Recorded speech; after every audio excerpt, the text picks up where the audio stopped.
infeksi saluran pernapasan akut atau ISPA itu? Jadi, ISPA merupakan penyakit menular yang menyerang sistem pernapasan, biasanya disebabkan karena virus ataupun bakteri.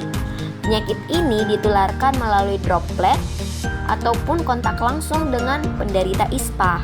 Bisa juga melalui kontak tidak langsung dengan permukaan benda-benda yang terkontaminasi seperti gagang pintu, gelas, dan masih banyak lagi. Epidemiologi ISPA merupakan salah satu penyakit yang paling banyak menyerang anak-anak dan orang dewasa, dengan kejadian tertinggi pada anak di bawah usia 5 tahun. Banyak virus beredar di masyarakat setiap tahunnya, dan beberapa virus seperti virus influenza B dan virus parainfluenza dapat menyebabkan epidemi yang berlangsung lebih dari 2 tahun. Selain itu, virus-virus yang berbeda mendominasi komunitas pada waktu yang berbeda-beda dalam setahun, dan waktu serta tingkat keparahan wabah dan epidemi seringkali tumpang tindih dan bervariasi dari tahun ke tahun. Periodisitas dan musiman virus yang menyebabkan infeksi pernafasan sudah diketahui di daerah beriklim sedang. Kebanyakan virus beredar di masyarakat setiap tahunnya. Namun, beberapa virus, khususnya virus influenza B dan parainfluenza, dapat menyebabkan epidemi dalam jangka waktu 2 tahun atau lebih.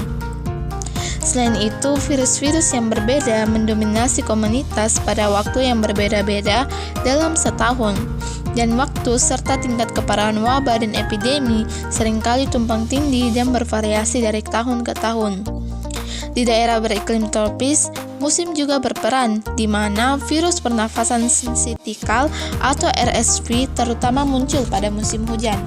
Sedangkan aktivitas influenza terus berlanjut sepanjang tahun dan mencapai puncaknya pada musim kemarau dan hujan.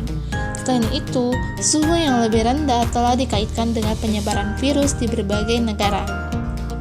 Meskipun belum ada alasan yang jelas mengapa infeksi virus pernafasan bersifat musiman dan bervariasi menurut garis lintang, pengaruh perilaku manusia nampaknya lebih penting dibandingkan kondisi lingkungan itu sendiri. Saat ini, ketika orang menghabiskan lebih banyak waktu di dalam ruangan dan berinteraksi lebih dekat dengan orang lain, penularan virus dari orang ke orang dapat meningkat. ISPA merupakan infeksi yang disebabkan oleh mikroorganisme yang menyerang saluran pernapasan bagian atas, antara lain seperti hidung, tenggorokan, dan laring, serta dapat menimbulkan gejala seperti flu biasa, faringitis, radang tenggorokan, dan juga influenza tanpa komplikasi. Agen etiologi mencakup lebih dari 300 spesies bakteri, virus, dan juga rickettsia. Adapun agen penyebab ISPA yang pertama yaitu bakteri. Jenis bakteri yang dimaksud yaitu genus Streptococcus, Staphylococcus, Pneumococcus, Haemophilus, Bordetella, dan Corynebacterium.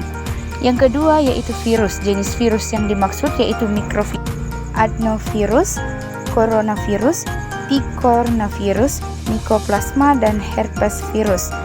Yang ketiga yaitu jamur. Jenis jamurnya yaitu Aspergillus sp, Candida albicans, Blastomyces dermatitidis, Histoplasma capsulatum, Coccidioides immitis, Cryptococcus neoformans. Yang keempat yaitu aspirasi. Jenisnya yaitu berupa makanan, asap kendaraan, bahan bakar minyak seperti minyak tanah, cairan amnion pada saat lahir, dan juga benda asing seperti biji-bijian, mainan plastik, dan lainnya. ISPA merupakan penyakit yang ditularkan melalui udara, yaitu penyakit saluran pernapasan akut yang disebabkan oleh agen infeksi yang ditularkan dari orang ke orang. Gejala muncul dengan cepat karena mikroorganisme langsung menyerang selaput lendir saluran pernapasan ketika orang yang terinfeksi batuk atau bersin. Faktor yang mempengaruhi ISPA meliputi kondisi lingkungan, yaitu polutan udara, kepadatan penduduk, ventilasi rumah, kelembaban, kebersihan, musim, dan juga suhu. Kemudian ketersediaan layanan kesehatan yang efektif dan tindakan pencegahan infeksi seperti vaksinasi, akses terhadap layanan kesehatan, dan ruang isolasi. Selain itu, faktor individu seperti usia, kebiasaan merokok, penularan, status gizi, dan riwayat infeksi masa lalu juga berperan dalam kejadian ISPA. Manifestasi klinis memiliki 4 fase. Fase pertama yaitu fase inkubasi, yang dimana virus atau bakteri masuk ke tubuh dan menyebabkan infeksi setelah 1-4 hari sebelum gejala muncul. Selanjutnya yaitu fase kedua, yang dimana gejala awal ringan terjadi seperti demam, nyeri tubuh, atau kelelahan dan berlangsung beberapa jam hingga hari sebelum gejala utama seperti batuk dan pilek. Selanjutnya itu fase akut, yang dimana gejala utama ISPA yaitu demam, batuk, pilek, dan sakit tenggorokan itu muncul dan berlangsung selama 3-4 hari. Nah, fase terakhir yaitu fase pemulihan. Pemulihan bisa terjadi dengan istirahat dan pengobatan ringan untuk kasus ringan atau pengobatan lebih intensif untuk kasus berat. Selanjutnya ada rantai penularan infeksi saluran pernapasan akut atau ISPA, yang dimana rantai penularan ini memiliki beberapa komponen penting. Pertama, agen infeksius. Agen infeksius pada ISPA biasanya berupa bakteri ataupun virus yang dapat menyebabkan infeksi pada saluran pernapasan. Yang kedua, reservoir merupakan tempat di mana agen infeksius hidup dan berkembang biak. Dalam kasus ISPA, manusia yang terinfeksi merupakan reservoir utamanya. Yang ketiga, portal of exit, yang dimana portal keluar agen infeksius dalam ISPA biasanya melalui hidung ataupun mulut penderita saat penderita batuk, bersin, ataupun bahkan berbicara.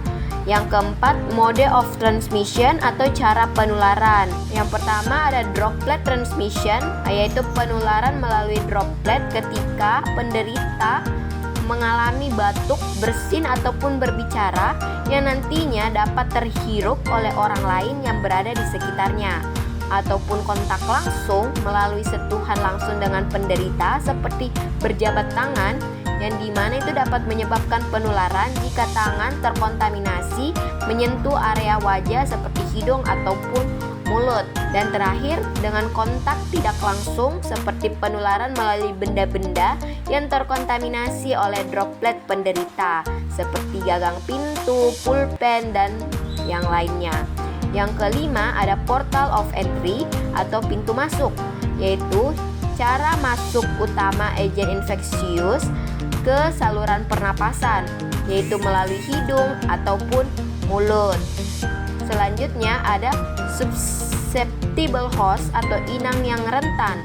Nah, inang yang rentan atau host yang rentan itu adalah orang-orang yang memiliki risiko tinggi terinfeksi seperti anak-anak ataupun lanjut usia atau mereka yang memiliki sistem imunitas yang lemah.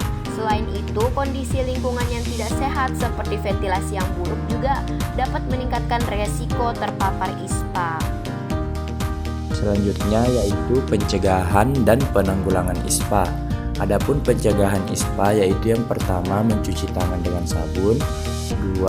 Imunisasi yang lengkap pada anak, yang ketiga cegah kontak dengan penderita ISPA, yang keempat makan makanan bergizi, yang kelima menjaga kebersihan lingkungan, yang keenam hindari asap rokok dan polusi, dan yang terakhir menggunakan masker.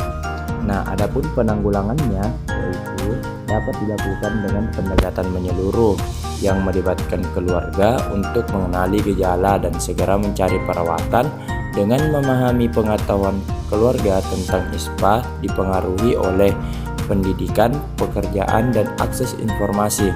Kerjasama berbagai sektor dan pemangku kepentingan diperlukan untuk memastikan penanganan ISPA yang efektif, mencakup edukasi, kebijakan, dan perbaikan lingkungan.